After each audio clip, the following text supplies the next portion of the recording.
അതിരിലെ മുഴുവൻ ബദറുളിനൂറിൻ മധുകളോടിട്ടുയരുമ്പോൾ മഹിയിലെ മധുരിത മധുകണമെല്ലാം മയമയയായി പൊയ്യുമ്പോൾ അജറുകളകിലും റസൂലിൻ ചുവടടി മുത്തി മണക്കുമ്പോൾ ചിറകതിലുയരും പറവകളറിമ ചരിമതമാതിപ്പാറുമ്പോൾ ആ ചരിതത്തോപ്പിലെ മിമ്പറിരിപ്പുണ്ട്.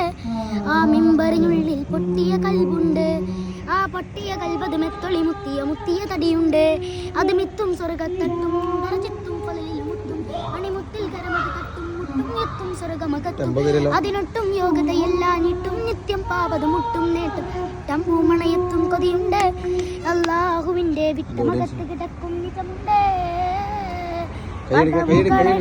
തിട്ടം തിട്ട പദവികളുണ്ട ഉടമ ഇടപെടലുണ്ട്. അടിമുടി പരലോകത്ത് കടിത കടോകര ചുവടിൽ ചുവടുകൾ അടിമുടി തലയൂറുള്ളാന്റെ അഖിലുകളെത്തുമ്പോൾ അർശിൽ നിന്നൊരു നാദം വന്നെത്തും. ആ നാദമിലങ്കി വിളങ്ങിയൊരു മലക്കുകളും എത്തും. മറ്റത്ഭുതമാം സ്വർഗത്തോപ്പിലെ വാതിൽ മുമ്പെത്തും. അവർ ചൊല്ലും അപ്പോൾ ചൊല്ലും മറുപകല്ലും കടലലും അയവില്ലും മാറിച്ചല്ല ചേരുള്ളൊരു